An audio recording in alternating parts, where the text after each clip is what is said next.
Morning बच्चों। आज हम 10वीं का हिंदी पढ़ेंगे। हिंदी में गोधूली पाठ। गोधूली पाठ ये लघु कथा है ना। तो ये हेक्टर ह्यूम मुनरो साकी द्वारा लिखित यह पाठ गोधूली। तो उनकी हम थोड़ा सा जीवन परिचय देख लेते हैं। साकी का जन्म जो है 18 जनवरी 1870 में बर्मा में हुआ था।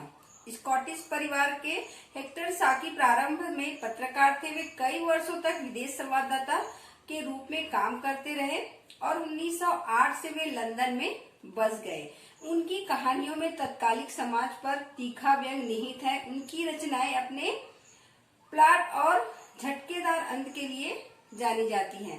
साकी का निधन 1916 में फ्रांस में हुआ। तो साकी का जन्म जो है 1870 और निधन है 1916। वे बर्मा में पैदा हुए, फिर वो जाकर कहा लंदन में बस गए और फ्रांस में उसकी मृत्यु हुई। वो एक पत्रकार थे और उनके साहित्य जो है झटकेदार अंत के कारण बहुत ही प्रसिद्ध है। तो गोधूली का हम समझ लें, गोधूली होता क्या है। गोधूली का हम अर्थ जानेंगे। तो गोधूली जो शाम का समय होता है, उस समय गांवों में गैया जो चरने जाते थे, वापिस आने का समय, जो गायों का पैर के धूल जो होते हैं, शाम के समय जब वो वापिस आते हैं तो अपने साथ में सभी गायें एक साथ जब आते हैं तो उनके पैरों के धूल के कारण ही शाम का समय जो है गोधूली का बेला पड़ गया है।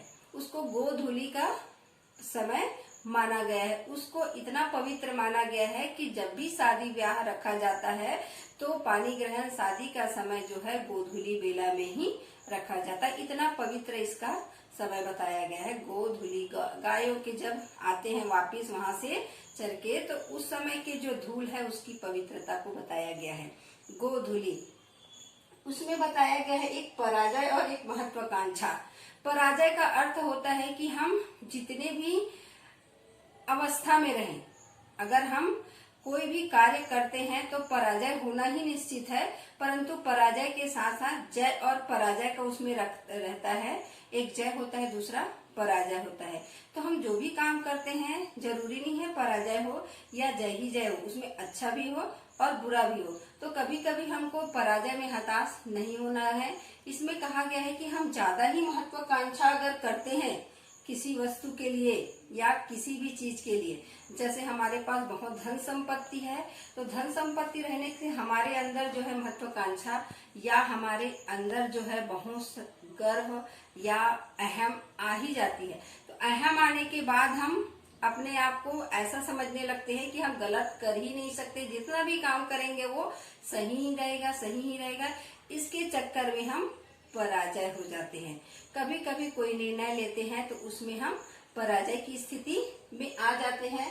वैसे ही गोधूली पाठ में जो है हमारे जो लेखक है उनके ऊपर यही वो ऐसा लगता था कि उनको ये कि मैं जो काम करता हूँ मैं सुलझा हुआ हूँ, मुझे किसी चीज की कमी नहीं है, मैं जो भी निर्णय लेता हूँ वो किसी प्रकार का कोई इसमें गलत नहीं हो सकता। तो उसी के चक्कर में वो उसको पराजय की दिशा देखनी पड़ी। महत्वाकांक्षा उसके अंदर इतनी ज्यादा थी कि उनको लगा कि मैं जो भी काम करूंगा उसमें हार नहीं होगी, मैं जो भी करता हूँ वो अच्छा ही होता है, इसीलिए उसको पराजय सहनी पड़ी। इस गोधूली में पाठ में ये बताया गया है कि जब लेखक ऐसे ही शाम के समय टहलने निकलते हैं तो गार्डन में कहीं पर वो बैठे रहते हैं।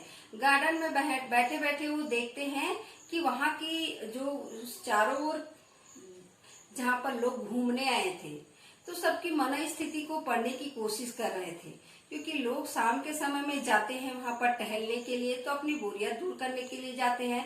तो कभी कभी ऐसा लगता है कि हम अपने घर में जितने भी लड़ाई झगड़ा चिड़चिड़ाहट जो भी है उनको हम दूर करने के लिए जाते हैं। तो सब इंसान जो है एक दूसरे से छुपाते हैं अपनी मन स्थिति को, सब अपना ऐसा दिखाते हैं कि हम हर चीज में खुश हैं। तो उसी सबकी मन स्थिति को लेखक जो है पढ़ने की कोशिश कर रहे थे। तो वहां पर बैठे बैठे वो हर इंसान को देख रहे थे। आते हैं, किसी का मन झुंझलाहट वाली दिखती है, कोई जरूरी जरूरत से ज्यादा हंसने का प्रयास करते हैं। कोई कोई दिखते हैं कि अपने जो झुंझलाहट है उसको छुपाने की कोशिश करते हैं, नकली हंसी उसमें डालते हैं। तो बहुत सारे लोग वहां पर आते हैं, जाते हैं, अपने जो दिन भर की थकान को दूर भी करते हैं। तो रोज का लोग घूमने जाते हैं, गार्डन में जाते हैं, तो यही रहता है कि हम अपने थकान को दूर करते हैं। तो वहां पर बैठे बैठे बेंच में बैठे हुए हैं, तो एक आदमी वहीं पर आकर बैठते हैं, बूढ़ा व्यक्ति है, तो वो आकर बैठते हैं। तो खिन्न, थोड़ा सा उनका मन खिन्न था, चिड़चिड़ाहट था, तो वहां पर बैठे थोड़ी देर, फिर वहां से फिर उठ के वो चले गए। उसके बाद वहीं पर दूसरा एक युवक आके बैठता है। एक युवक आके बैठता है, तो वो थोड़ा सा खिन्न अवस्था में था, चिड़चिड़ा हुआ था, शक्ल से देखकर लग रहा था कि वो क्रोध में था। तो आते ही जैसे ही बैठते हैं वो बेंच में, तो लेखक जो है उनसे पूछते हैं कि लगता है आपका मन स्थिति कुछ ठीक नहीं है। तो उस युवक चिड़चिड़ाकर उससे बोलता है। तो चिड़चिड़ाहट को देखकर लेखक जो है सावधान हो जाता है कि लगता है मेरी बात इसको बुरी लग गई है। तो वो युवक उससे जवाब देता है कि आप भी खुश नहीं होते, अगर जो घटना मेरे साथ घटी है वो आपके साथ अगर घटती तो शायद आप भी खुश नहीं होते, आप में भी चिड़चिड़ाहट होती। क्योंकि फिर वो पूछते हैं तो आपके साथ क्या घटना घटी है, अगर आप बताएंगे तो अच्छा होगा। तो फिर युवक बताता है कि मैं यहाँ पर एक होटल में रुकने के लिए आया हुआ था, तो वहां पर मुझे पता था कि यहाँ होटल है, पहले से मैं उस होटल में आता था, परंतु जब मैं अभी आया तो उस होटल की जगह में दूसरा कोई इमारत या थिएटर बन गया है। जिस होटल में मैं आता था वो थिएटर बन गया है। तब मैं ऑटो जो रिक्शा चालक था उससे पूछा, तो वो बताया कि अब ये तो थिएटर बन गया है, आपको इससे आगे कुछ दूरी पर मैं होटल में ले जाता हूँ। फिर उस रिक्शा वाले के साथ वो गया वहां पर, और वो होटल में अंदर जाता है। होटल में जाने के बाद अपने घर वालों को वो पत्र लिखकर वहां का पता बता देता है। उसके बाद वह साबुन खरीदने के लिए बाहर आता है। साबुन क्यों खरीदने के लिए आता है? क्योंकि होटल का साबुन उसे पसंद नहीं है, उसको यूज करना उसको पसंद नहीं है, इसीलिए वो साबुन को लेने के लिए दुकान के लिए निकल जाता है। और जैसे ही साबुन का टिकिया वो खरीदता है, उसके बाद वो जब जाने के लिए तैयार होता है तो उसको पता चलता है कि मैंने तो होटल का नाम ही याद नहीं रखा है, होटल का नाम मुझे पता नहीं है, और वहां पर जाने का रास्ता भी मुझे मालूम नहीं है। आने के बाद पता चलता है, और वो जितने पैसा उसके पास था वो साबुन की टिकिया लेने में खत्म हो गया। उसके बाद वो यहाँ पर गार्डन में आकर मैं यहाँ बैठ गया हूँ, मैं क्या करूँ मुझे समझ में नहीं आता। तो कहते हैं तो लेखक उस पर कहते हैं कि कोई आश्चर्य की बात नहीं है, यह घटना मेरे साथ भी हो चुका है। जब मैं विदेश में गया था तो मेरे साथ भी यह घटना हो चुका है। तो इसको सुनकर युवक जो है वो थोड़ा सा अच्छा लग जाता है कि जब विदेश में ऐसा हो सकता है तो यह स्वदेश है। उनको लगता है कि अब मैं अपनी बात अच्छे से रख सकता हूँ। तो बोलते हैं कि यह तो विदेश है, यहाँ पर विदेश में तो हम किसी से बात नहीं कर सकते, कोई मदद करे इसकी उम्मीद हम नहीं कर सकते, परंतु यह तो स्वदेश है, यहाँ पर मुझे आप बीती अगर मैं किसी को बताता हूँ तो मुझे समझेंगे और मेरी मदद शायद कर सकते हैं, कुछ समय के लिए मुझे उधारी दे सकते हैं, अगर नहीं देंगे तो मुझे इसी खुले आसमान के नीचे रात बितानी पड़ सकती है। तो उनकी बातों को सुनकर कहते हैं लेखक, सब चीज आपका ठीक है, परंतु आपने जो उसमें उदाहरण दिया है टिकिया, साबुन की टिकिया खरीदने का, ये आप बता ही नहीं रहे हैं कि साबुन के टिकिया आप खरीदे हैं तो कहाँ हैं।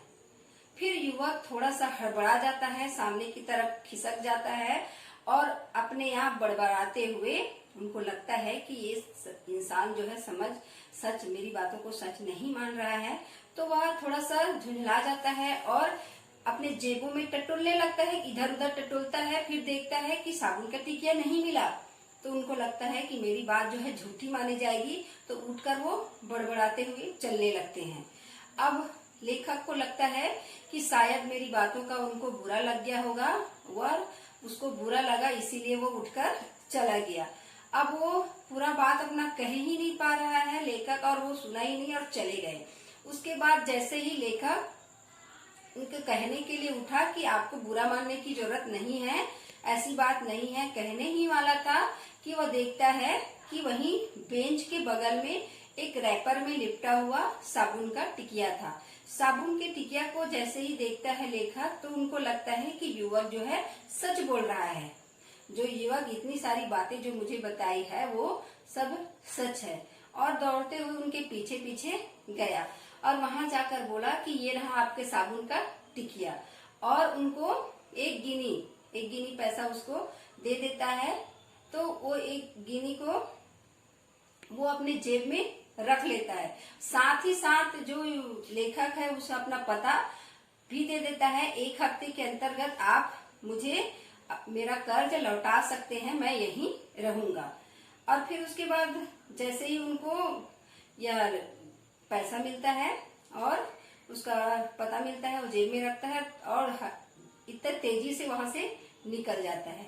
वो देखते ही रहता है। फिर उसके बाद वह वापिस आता है और वापिस आकर उसी बेंच में वो बैठ जाते हैं लेखक, उसी बेंच में बैठते हैं। फिर उसके बाद थोड़ी देर बाद देखते क्या है कि वहीं पर वो जो पहले बैठा हुआ था वृद्ध व्यक्ति, वही आकर वो कुछ ढूंढने की कोशिश कर रहे हैं, बेंच के इधर उधर घूम घूम के वो देख रहे हैं, ढूंढ रहे हैं। तो उनसे पूछते हैं कि आपका कुछ खो गया है क्या, आप कुछ ढूंढ रहे हैं क्या? तो उन बोलते हैं कि हाँ, मेरा साबुन का टिकिया यहीं गिर गया था। तब उनको पता चलता है कि साबुन की टिकिया किसकी है, ये वृद्ध व्यक्ति का है, और जो सारी कहानी उस युवक ने बताई है वो सभी झूठ है। मैंने महत्वाकांक्षावश उस व्यक्ति की सारी बातों को मैंने सच मान लिया और अपने ऊपर ही विश्वास किया। मुझे नहीं लगा कि व्यक्ति वो झूठ बोल सकता है। अपने में ज्यादा विश्वास किया मैंने कि जो भी मैं समझा, जो भी मैं महसूस किया वो सब सच है। इसी के चक्कर में मुझे पराजय का सामना करना पड़ा। मैं पराजित हो गया, उस व्यक्ति को समझ ही नहीं पाया, समझने में पराजय का अनुभव हो रहा था उसको। ये है गोधूली पाठ। तो गोधूली पाठ में इतना ही, आगे मैं इसका प्रश्न उत्तर भेज दूंगी। धन्यवाद।